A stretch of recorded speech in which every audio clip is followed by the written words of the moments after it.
Dear investors, in this edition, let us discuss the following. We believe it continues to be time for alpha. 3 points are what we say is driving it. One, versus the large cap index, earnings growth, mids and small cap indices are seeing better earnings tailwinds. Two, newer sectors have emerged where runway of growth is long as they are less represented in the index. Chances of alpha there through investment into these spaces is high. Third, the direction of the economy has changed. It is now capex led versus consumption led between 2008 and 2021. So what is there in the index may be reflective of what happened between 2008 and 21 versus the newer reality now. The other topic that we will discuss is HDFC Bank's increase in weight in MSCI index, and China plus one. So there is an EU increase in tariff on Chinese cars. US Fed interest rate expectations. And something to dwell on, the flows part. Chinese market, after a sharp rally has been consolidating. And yes, expectations from the budget and valuation positioning.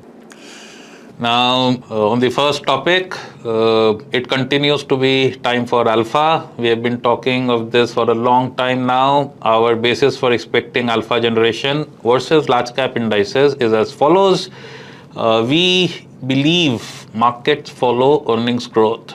After a long while, first time since 2000s, the mids and the smaller caps are seeing earnings growth momentum, which has lasted for now 4 years and has been significantly more than the larger caps.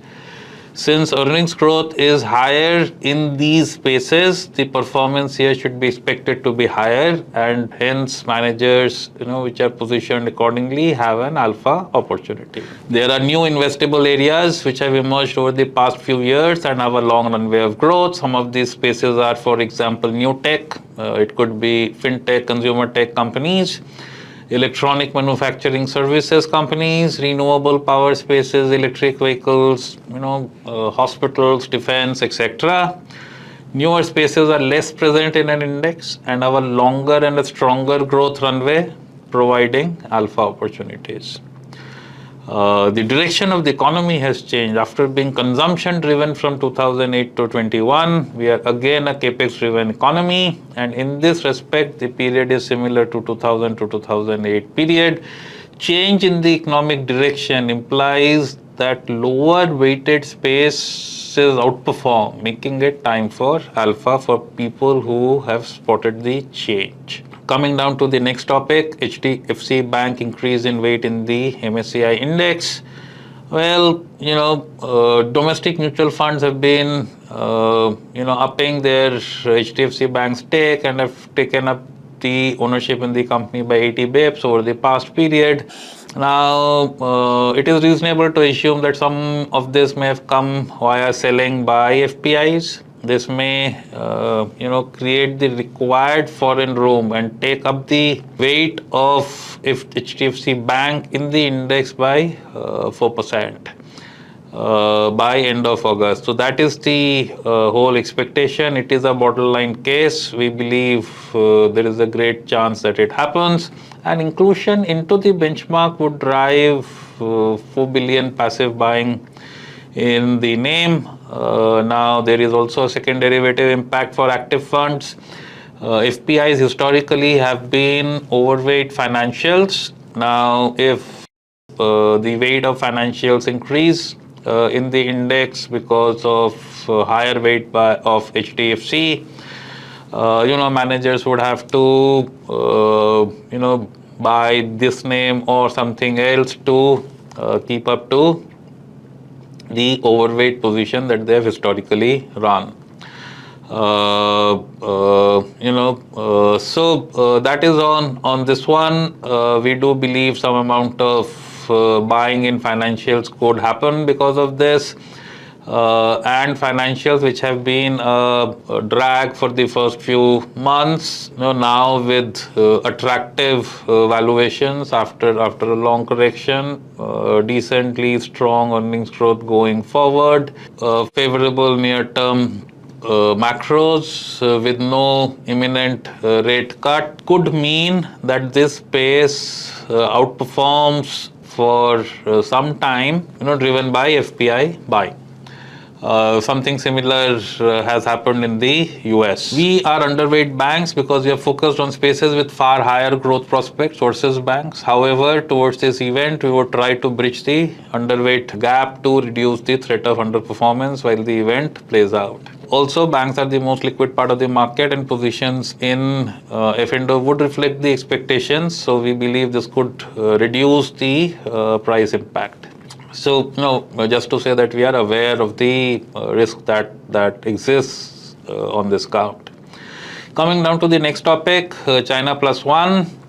On June 12th, after an 8-month probe, the EU executive arm accused China of unfairly subsidizing its industry with tax break, cheap loans, and the like. It fears that cut price imports pose a clearly foreseeable and imminent injury to European car makers, and has imposed a provisional tariff of 26 and 48% compared with 10% for other imported cars. If this happens, China is expected to retaliate. China is hinted at raising its tariff on large engine, read German vehicles from 15% to 25%. Incidentally, the mover of this probe was not a company but a country, France. While European and American car makers in China would also suffer, it reduces the attractiveness of China as a manufacturing destination. Recently, US quadrupled import duties on Chinese EVs to over 100% and doubled semiconductor duties to 50%. So, it is quite clear that this theme continues. Coming down to the next topic, US Fed interest rate expectations. FOMC meeting took place in June. While the Fed continued to hold as expected, the forward signals were more hawkish than expected. The median expectation is just one cut of 25 bips in 24. Earlier, the expectation were 3 cuts, while there is a possibility of 2 cuts happening in this calendar year. Expectation of 25 and 26 shows 4 cuts versus 3. So, the 2 cuts possible this year have been pushed, one into 25 and 26. And the total rate cut expectations remain the same. US bond yields, which had spiked over 4.7, have dropped to 4.2. We believe that any sustained flows to emerging markets could arise only after the yields drop below 3.5. Lower yields would encourage investors to increase their emerging market risk in the portfolio. Else, FPI flows would be contingent to reallocation of monies from other markets. There is as yet a low chance of investors preferring EM assets and bringing in strong inflows, and Indian markets should continue to reflect the domestic money flows and fundamentals. This is where the budgetary measures are important. Indian election outcomes could have been more definitive. Budget would be the next most followed event. Now, Chinese market is now starting to consolidate. I mean, we had spoken on this last few sessions. We had seen a strong 30% move in January to April 24. China is the largest emerging market, and when it works, it sucks in money from all other emerging markets. FPI selling in India coincided with Chinese market uptake. Before that, they were buyers in Feb and March. Now that this market is again consolidating, we expect the pace of FPI selling to reduce. Already in the month of June, as we are making this, we have seen positive FPI flows. Now, in the event of budget being good, FPIs could turn stronger buyers as they again reallocate back. FPI flows are starting in debt as well, with inclusion in JP Morgan debt index and an inflow of $2 billion a month for the next 10 months on the trot is expected. This should keep the forex situation comfortable in the coming period, and hence one should expect higher relative stability of the INR versus other currencies. Coming down to the next topic, budgetary expectations. Well, let's first look at the signs, the ecosystem, how the economy has been doing. Net direct tax collection provisional estimate till June 17 was rupees 4.6 trillion, 21% growth compared to 3.8 trillion in the same period last year. The collections include 1.8 trillion of corporate taxes and 2.8 trillion of personal income taxes. The tax buoyancy we saw last year continues. There is a wide expectation that government would increase spends on social causes. A budget where fiscal consolidation continues to be adhered to, supported with the strong buoyancy in tax collection, would be helpful to the markets. Higher dividend from the RBI provides a cushion over the interim budget assumptions. Since salary and interest costs are fixed and should not change between the interim and the final budget, the higher money that the RBI that has given and the government has can be spent on capex, defense, maybe providing a helping hand to the needy, lowering direct tax surcharges for the higher income brackets, or for further budgetary consolidation. Reduction in taxation would be celebrated. Areas which would be in focus would be dividend taxation, where there is an element of double taxation. Also, peak personal taxation in India is now amongst the highest in the world, and we could see some reduction in surcharges. We do not expect any adverse changes in capital gains tax for equities. The demand for convergence is for improvement of other asset classes and not worsening of one in terms of taxation. Moreover, other asset classes like debt and real estate do not pay STT. Interest on debt is tax deductible for corporates, while dividend on tax is already paid, and yet both are taxed similarly in the hands of the recipient. There are benefits for unlisted asset classes. They command indexation benefits, and there are tax benefits for investing in real estate which do not exist for other asset classes. The point is that equity is the smallest asset class versus real estate and debt, and yet the tax collection from equities may be higher than other asset classes. Moreover, if the taxation converges, the asset classes should be made fungible, with loss in one allowed to be set off against the profit in others. We believe the ask is reduced term from 2 to 1 for long-term taxation for unlisted asset classes, and it is much more easier to provide versus making equity taxes higher. Indian public has been warming up to equities just over the last 3 years and has helped insulate our markets from the whims of FPIs, a victory which has required a lot of regulatory and policy support. Domestic investors have come on edge. For example, on a day of election results, when the markets were down sharply, mutual funds received net inflows. In fact, domestic flows have been relatively stronger in months when markets have been down, displaying a buy on dips kind of investing focus.